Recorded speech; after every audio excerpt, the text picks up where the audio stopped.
ঈদযাত্রার খবর জানাতে কমলাপুর থেকে নিয়াজ মোর্শেদ এবং সদরঘাট থেকে যুক্ত হচ্ছেন আমাদের সহকর্মী AHML। আমরা শুরুতেই চলে যাচ্ছি নিয়াজের কাছে।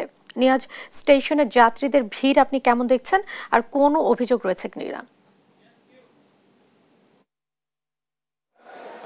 ধন্যবাদ আপনাকে। আপনিকে যদি একটু বলে রাখি যে আজকে কিন্তু ঠিক বিকেল নাগাদ কিন্তু স্টেশনে যাত্রীদের বেশ উপচে পড়া ভিড় দেখা যাচ্ছে এবং আমরা কিছুক্ষণ আগে আমরা দেখেছি যে চৈত্রী এক্সপ্রেস রয়েছে যেটি খুলনার উদ্দেশ্যে ছেড়ে গিয়েছে, সেটাতে কিন্তু আমরা দেখেছি অনেকেই কিন্তু আপনার একেবারেই দরজার সাথে কিন্তু একেবারে প্রচুর ভিড় দেখা যাচ্ছে এবং ট্রেনের মধ্যে ওঠার যে একটা আসলে প্রতিযোগিতা সেটি কিন্তু আমরা আজকে কিন্তু বিকেলে কিন্তু দেখতে পেয়েছি। এবং আরেকটু বলে রাখি যে অনেকেই কিন্তু যে চৈত্রী এক্সপ্রেস যেটা ছেড়ে গিয়েছে খুলনার উদ্দেশ্যে সেখানে অনেকেই কিন্তু টিকিট কাটার পরেও আসলে অতিরিক্ত ভিড়ের কারণে তারা কিন্তু আসলে নির্দিষ্ট জায়গায় তারা পৌঁছতে পারেনি এবং এই কারণে অনেকে ট্রেনটা মিসও করেছে এবং সেই সাথে তারা কিন্তু এখান থেকে গিয়ে তারা আবার আপনার বাসে কিন্তু আবার যাতায়াত করবে তেমনটি আসলে বলেছেন। আমরা কয়েকজনকে দেখেছি।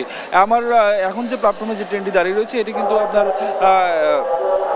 পঞ্চগড়ের উদ্দেশ্যে ছেড়ে যাবে ঠিক 8টা 45 নাগাদ। তবে আমরা ট্রেন যে শিডিউল বিপর্যয় সেটি আমরা এখনও আসলে দেখতে পাইনি। তবে আমরা দেখতে পাচ্ছি যে মানুষ আজকে যেহেতু ছুটি কর্মদিবসের শেষ দিন এবং আজকে থেকে ছুটি শুরু হয়েছে, সেই সাথে কিন্তু মানুষ কিন্তু অনেকেই কিন্তু আপনার অফিস শেষ করে কিন্তু এখানে এসে দ্রুত ট্রেন ধরার আসলে চেষ্টা করছেন এবং সেই সাথে কিন্তু অনেকেই কিন্তু আসলে আপনার এই ট্রেনে যাত্রীকে স্বচ্ছন্দ বোধ করার কারণে তারা আসলে আপনার এই যাত্রাটাকে বেছে নিচ্ছেন। এবং যে উপচেপড়া ভিড়ের একটা কথা বলা হয়েছে সেটি কিন্তু আজকে কিন্তু আমরা বিকেল থেকে শুরু হয়েছে এবং আমরা এই ট্রেনটা কিন্তু আমরা দেখতে পাচ্ছি যে এই ট্রেনের উপরে কিন্তু আসলে ছাদের উপরে কিন্তু আসলে মানুষজন যাতায়াত করতেছে এবং অনেকে কিন্তু আসলে যারা টিকিট কাটেননি তারাও কিন্তু ট্রেনের মধ্যে কিন্তু আসলে আপনার ভিড় করছেন এবং অনেকে সিট পাননি, আবার অনেকে ট্রেন সিট কেটেছেন তারপর সিট কাটার পরেও আসলে আপনার তারা কিন্তু ঠিক জায়গা মতো আসলে পৌঁছতে পারছেন না, এমনটা অভিযোগ কিন্তু আসলে আমরা পেয়েছি এবং আমরা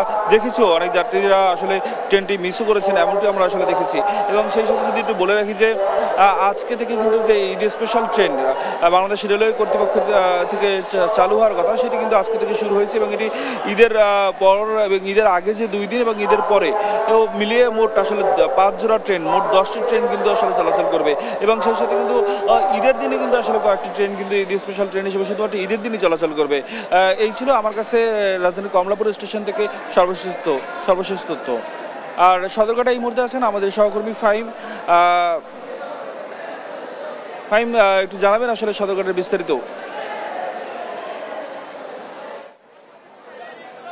আপনি আছি সদরঘাটের যে লঞ্চ টার্মিনাল আছে এইখানে কিন্তু আমরা যেটা দেখতে পাচ্ছি যে দুপুরের পর অর্থাৎ বিকেল থেকে কিন্তু লঞ্চ যাত্রীদের যথেষ্ট ভিড় লক্ষ্য করা যাচ্ছে এবং এখানকার যে মালিক সমিতি এবং লঞ্চ কর্তৃপক্ষরা আছেন তারা যেটা বলছেন যে আজকে বেশিরভাগ প্রতিষ্ঠান বন্ধ হওয়াতে কিন্তু যাত্রীদের সংখ্যা ক্রমে বাড়ছে এবং তারা আশা করছেন যে আগামীকাল সকাল থেকে যথেষ্ট ভিড় কিন্তু তারা দেখতে পাবেন যাত্রীদের। প্রতিবারই লঞ্চে ঈদ যাত্রায় কিন্তু যথেষ্ট ভিড় আমরা দেখতে পাই এবং আজ এই ঈদুল আজহাকে কেন্দ্র করে এখনো কিন্তু সেটি ব্যতিক্রম নয়। লঞ্চ টার্মিনালে কিন্তু যাত্রীদের যথেষ্ট ভিড় আমরা দেখতে পাচ্ছি এবং উপচে পড়া ভিড় কিন্তু রয়েছে।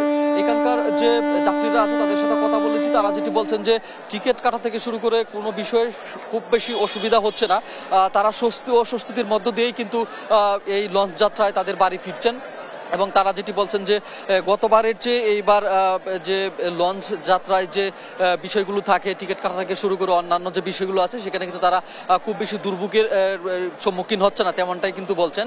আমরা লঞ্চের ভিতরে কিন্তু যাওয়ার চেষ্টা করেছি, সেখানে আমরা যেটি দেখতে পেয়েছি যে গতবারের চেয়ে এবারের কিন্তু লঞ্চের যে যাত্রীদের তাদের সংখ্যা কিন্তু কিছুটা কম এবং যথেষ্ট স্বস্তিতে কিন্তু তারা লঞ্চে উঠতে পেরেছেন এবং তারা তাদের যে প্রিয়জন আছে তাদের সাথে ঈদ করার জন্য কিন্তু তারা রওনা দিচ্ছেন। এবং আমরা এটাও লক্ষ্য করতে পেরেছি ঈদের লঞ্চের যে বারান্দা আছে সেখানে কিন্তু যাত্রীরা অপেক্ষা করছেন কখন তাদের ট্রেন ছাড়বে। এই আজকে রাতে অর্থাৎ এখানকার যে লঞ্চ কর্তৃপক্ষরা আছেন তারা যেটা বলছেন যে আজকে 30 থেকে 35টি লঞ্চ কিন্তু এই সদরঘাট থেকে ছেড়ে যাবে এবং এই ঈদকে কেন্দ্র করে যাত্রীদের জন্য দুর্ভোগ পোহাতে না হয় তারা কিন্তু লঞ্চের সংখ্যাও বাড়িয়েছে তেমনটাই কিন্তু বলছেন। এবং আজ সারাদিন অর্থাৎ সন্ধ্যা পর্যন্ত কিন্তু 55টি লঞ্চ ঢাকা থেকে ছেড়ে গিয়েছে, আমরা তেমনটা কিন্তু জানতে পেরেছি। এখানকার যে নিরাপত্তা কর্মীরা আছেন তাদের সাথে আমরা কথা বলেছি, তারা যেটি বলছেন র্যাব অ্যাকশন ব্যাটালিয়ন থেকে শুরু করে পুলিশ এবং অন্যান্য যে নিরাপত্তা কর্মীরা আছেন তারা কিন্তু যথেষ্ট তৎপর রয়েছেন যেন কোনো ধরনের অপ্রীতিকর ঘটনা না ঘটে। এবং লঞ্চ যে যাত্রীরা আছে তাদেরকে কিন্তু মাইকের মাধ্যমে তাদেরকে বুঝিয়ে দেওয়া হচ্ছে যেন তাদের লঞ্চ যে জার্নি আছে, সেই যাত্রা আছে, সেই যাত্রাতে যেন কোনো ধরনের প্রতারণার শিকার না হন, তারা যেন লঞ্চের যে কর্তৃপক্ষরা আছে তাদের সাথে যে কোনো সমস্যার বিষয় নিয়ে যেন কথা বলেন, তেমনটাই কিন্তু এখানকার লঞ্চ কর্তৃপক্ষের মালিকরা কিন্তু মাইকে অ্যানাউন্স করে যাত্রীদেরকে সতর্ক করছেন। অর্থাৎ আজকে দুপুরের পর থেকে কিন্তু এই সদরঘাট লঞ্চ টার্মিনালে কিন্তু যথেষ্ট ভিড় আমরা দেখতে পাচ্ছি এবং আগামীকাল সকাল থেকে কিন্তু এখানকার যে যাত্রীরা আছে তাদের সংখ্যা কিন্তু ক্রমে ক্রমে বাড়বে বলে আশা করছেন এই সদরঘাটের লঞ্চের যে কর্তৃপক্ষরা আছেন তারা তেমনটাই বলছেন। রাজধানীর সদরঘাটের লঞ্চের যে টার্মিনাল, সেই টার্মিনাল থেকে ঈদ যাত্রায় যাত্রীদের এই ছিল সর্বশেষ পরিস্থিতি। জেসিকা। হিমেল, আপনাকে ধন্যবাদ। সেই সাথে ধন্যবাদ জানাচ্ছি নিয়াজ আপনাকেও। দর্শক, ঈদে ঘরমুখো মানুষের খবরাখবর জানাচ্ছিলেন আমাদের সহকর্মীরা।